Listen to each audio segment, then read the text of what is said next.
नमस्कार. मी प्रदीप वाघमारे, यवतमाळ बायोटेक जिल्हा प्रतिनिधी. असं तर आज आपण आपल्या शेतामध्ये आलेलो आहोत.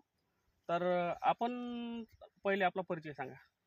माझं नाव गणेश रामचंद्र कदम चोंडी राहणार तालुका जिल्हा तालुका बाबू जिल्हा यवतमाळ. जिल्हा यवतमाळ. Mobile number 9158 72 96.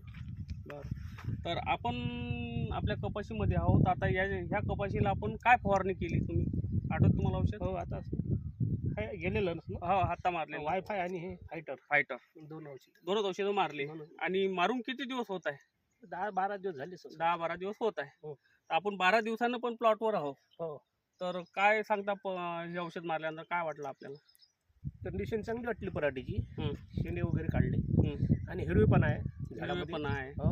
आणि आज म्हणजे 10-12 दिवस होत आहे. 10 दिवस तर कन्फर्म झालेले आहे. हो, हो. तरी आज असा रोग राही असं वाटू राहिलं काय काही? नाही तेवढा रोग आता नाही पानाच्या वाटला. खालून जरी पाहिलं आपण कुठले बिन तरी आता पानं कशी आहे, फ्रेश आहे. हो, हो. हा? हो. आणि सांगायचं म्हणजे आता कसं आहे, कोणत्या आहेत? हे तुड आहे थोडा. हं.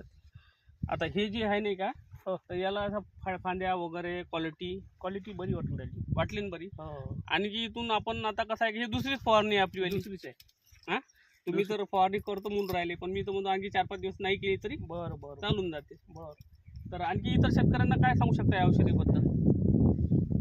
शेतकरी आता मारतात शेतकऱ्याला लागणं औषध पद्धती. नाही, पण हे औषध तुम्ही मारलं ते तुम्हाला मारून चांगलं वाटलं की नाही वाटलं? आता चांगलं तुम्ही काय वाटलं. बाबूळ घेऊन घेतलं हो आणि मी अचानक भेटलो म्हणून तुम्ही घेतलं ते, हो हो नाही तर तुम्ही दुसरं घेणार होते. हो बरोबर आहे. दुसरं घेणार होतो.